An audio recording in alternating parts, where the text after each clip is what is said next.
ఈరోజు నెల్లూరు నగరంలోని town hall నందు నెల్లూరు జిల్లా సేల్ ట్యాక్స్ బార్ అసోసియేషన్ ఆధ్వర్యంలో సేల్ ట్యాక్స్ కి సంబంధించి మరియు లేబర్ కమిషన్ సంబంధించిన అవగాహన సదస్సును ఏర్పాటు చేశారు.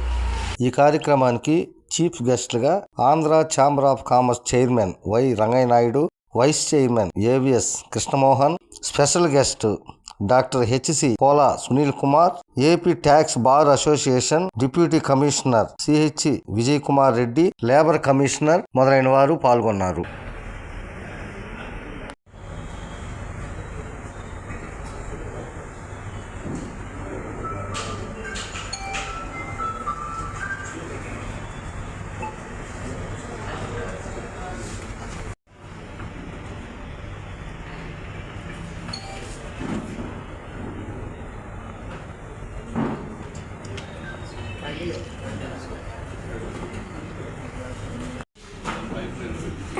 నిబద్ధతకు, వృత్తి నిర్వహణలో అంకిత భావానికి ఎంతో చక్కటి నిర్వచనాన్ని ఇచ్చేటటువంటి ఆత్మీయమైనటువంటి మిత్రులు, ఆడిటర్లు, అకౌంటెంట్ సోదరులందరికీ కూడా పేరు పేరున నా యొక్క హృదయపూర్వకమైనటువంటి నమస్సుమాంజలను తెలియజేస్తున్నాను. ఎందుకంటే మీ అందరితో కూడా నాకు ప్రతి ఒక్కరితో ప్రత్యేక ఇవాళ మన కృష్ణమోహన్ రెడ్డి గారు మరియు ఛాంబర్ ఆఫ్ కామర్స్ ప్రతినిధులు, సునీల్ గారు, ఇతర అందరు ప్రతినిధులు కొత్త లేబర్ కోడ్స్ అమల్లోకి వచ్చినందున దాని మీద ప్రజలకి మరియు ఇతర వ్యాపార వర్గాలకి సరిగా అవగాహన లేదని చెప్పి వాళ్ళందరికీ ఒక అవగాహన కార్యక్రమం లాగా ఏర్పాటు చేయడం జరిగింది.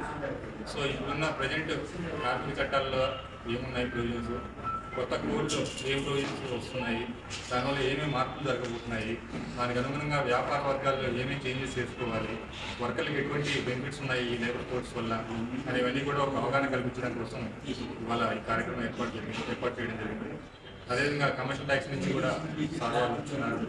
వాళ్ళు కూడా వ్యాపార వర్గాలకి ట్యాక్సీకి సంబంధించి వాటి గురించి అవగాహన కల్పిస్తారు. సో వర్కర్లందరూ కూడా ఈ కార్మిక చట్టాలు ఏవైతే కొత్తగా వచ్చినాయో దానివల్ల వచ్చే అడ్వాంటేజెస్ వాళ్ళకి చాలా ఉన్నాయి. సపోజ్ ఇప్పుడున్న మినిమం వేజ్ యాక్ట్లో ఏవైతే మినిమం వేజ్ ప్రిస్క్రైబ్ చేసినారో అది గవర్నమెంట్ వాళ్ళు నేషనల్ లెవెల్లో ఒకే వేజ్ కొంత వేజ్ కంటే తగ్గకుండా ఉండేలాగా వేజ్ ప్రిస్క్రైబ్ చేయడం జరిగింది.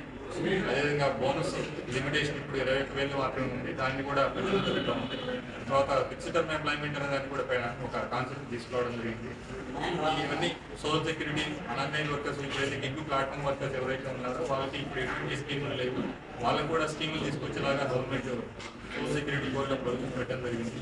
సో ఇవన్నీ కూడా వర్కర్లకి అనేకమైన ప్రొవిజన్స్ ఉన్నాయి. సో వాటన్నిటి గురించి ఇవాళ మన వారు వాళ్ళకి వ్యాపార వర్గాలకు అవగాహన కల్పించడానికి కార్యక్రమం ఏర్పాటు చేసింది. ఈ కార్యక్రమానికి నన్ను ఇన్వైట్ చేసిన chamber of commerce tax payers accountants association వాళ్ళ విజ్ఞప్తి మేరకు ఈరోజు ఇక్కడ ఆంధ్రప్రదేశ్ ప్రొఫెషన్ ట్యాక్స్ మీద వ్యాపార మిత్రులకు, ఆడిటర్లకు, తర్వాత మన రాష్ట్రంలో ఉన్నటువంటి ఇండస్ట్రీస్కి వీళ్ళందరూ పే చేయవలసినటువంటి వృత్తి పన్ను ప్రొఫెషన్ ట్యాక్స్కి సంబంధించి ఆ చట్టంలో వచ్చినటువంటి లేటెస్ట్ చేంజెస్ మీద, తర్వాత ఆ పన్ను చెల్లింపు విధానంలో వచ్చేటటువంటి సాంకేతిక సమస్యల మీద వీరికి అవగాహన కల్పించడం కోసం ఇక్కడ ఈ యొక్క ప్రత్యేకమైనటువంటి ఈ కార్యక్రమానికి జిఎస్టీ డిపార్ట్మెంట్ నెల్లూరు డివిజన్ తరఫున నన్ను ఇక్కడికి పిలవడం జరిగింది. ఈ కార్యక్రమంలో ప్రొఫెషనల్ ట్యాక్స్ మీద గతంలో ఉన్నటువంటి చట్టానికి సంబంధించినటువంటి సెక్షన్స్, రూల్స్, ఆ తర్వాత కాలక్రమేణా వచ్చినటువంటి మార్పులు, ఈ మార్పుల్లో భాగంగా ఈ వృత్తి పన్ను యొక్క స్లాబ్లు, షెడ్యూల్స్, ఎవరు ఈ చట్ట పరిధిలోకి వస్తారు, ఎవరు ఈ చట్టంలో నుంచి మినహాయింపులు కలిగి ఉన్నారు, తర్వాత ఈ యొక్క వృత్తి పన్ను చెల్లింపు చేసేటటువంటి విధానంలో వచ్చినటువంటి మార్పులు, వీటన్నింటి గురించి కూలంకషంగా ఇక్కడ వీళ్ళకు వివరించడం అనేటటువంటిది ఈ కార్యక్రమంలో భాగంగా జరుగుతూ ఉంది. తర్వాత ఈ కార్యక్రమంలో ఈ ట్రైనింగ్ సెషన్ ముగిసిన తర్వాత ఒక ఇంటరాక్షన్ సెషన్లో వారికి ఉన్నటువంటి సందేహాలన్నింటి మీద నివృత్తి చేసే విధంగా వాటికి సమాధానాలు చెప్పడం జరుగుతూ ఉంది. ఇటువంటి కార్యక్రమం రాష్ట్ర ఆదాయానికి, తర్వాత సరళతరమైనటువంటి పన్ను విధానం ఏ విధంగా ఉంటుంది అనేటటువంటి దానికి కూడా ఎంతో ఉపయోగకరంగా ఉంటుంది.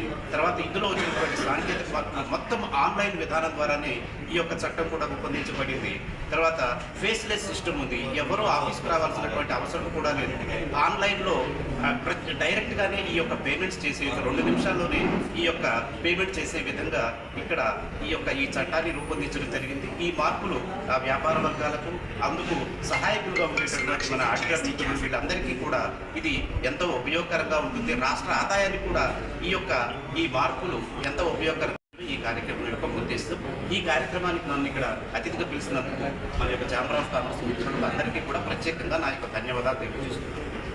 వరకు అనేక చట్టాలన్నీ కూడా రాష్ట్ర వ్యాప్తంగా కానీ దేశవ్యాప్తంగా కానీ భిన్నంగా వాటికి సపరేట్గా ఉండేటటువంటి వాటిని అన్నింటినీ కూడా ఒకే దేశం ఒకే పన్ను పేరుతో జిఎస్టీ చట్టంని తీసుకొచ్చిన తర్వాత ఈ జిఎస్టీ చట్టంలో రోజు కూడా ఆడిటర్లంతా కూడా పూర్తిగా తలమునకలై వ్యాపారస్తులు ఒకవైపు ఆడిటర్లు ఒకవైపు 24 గంటలు రిటర్న్లు వేసుకోవడం, ఈ బుక్స్ మెయింటైన్ చేయడం, వీటిలోనే హడావుడైపోతూ ఇతరమైన చట్టాల మీద మా దృష్టి కొద్దిగా దాని నుంచి పక్కకు తిరిగినటువంటి సందర్భంలో వీటిని మా మీద కొంచెం వాటి మీద కూడా అవగాహన పెంచుకోవాల్సిన పరిస్థితి ఇవాళ ఏర్పడింది. ఎందుకంటే ఒకే చట్టం ఒకే పన్ను అనేటటువంటిది కేవలం జిఎస్టీలోనే కాకుండా ఇటు లాలో కావచ్చు, ప్రొఫెషనల్ వృత్తి పనుల్లో కూడా కొంచెం చిన్న మార్పులతో కావచ్చు ఈ కొత్త మార్పులు తీసుకొచ్చేటటువంటి ప్రయత్నాలు జరుగుతున్న సందర్భంలో ఆడిటర్లందరికీ కూడా ఈ అవగాహన కుదిర్చే నిమిత్తంగా ఒక అద్భుతమైనటువంటి కార్యక్రమం మిత్రుడు వెంకటేష్ గారు,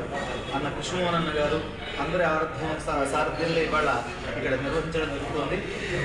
దీనికి సంబంధించి లేబర్ శాఖకు సంబంధించినటువంటి డిప్యూటీ కమిషనర్ గారు, అలాగే వాణిజ్య పన్నుల శాఖకు సంబంధించి జిఎస్టీ డిపార్ట్మెంట్ నుంచి ప్రసాద్ సార్ గారు ఇద్దరు కూడా ఇవాళ వక్తలుగా ఇక్కడ విచ్చేయడం, ఈ కార్యక్రమంలో అనేక మంది మాకు చట్టంలో తెలియని కొన్ని మార్పులను కూడా ఇవాళ తెలుసుకునేటువంటి ప్రయత్నం జరిగింది.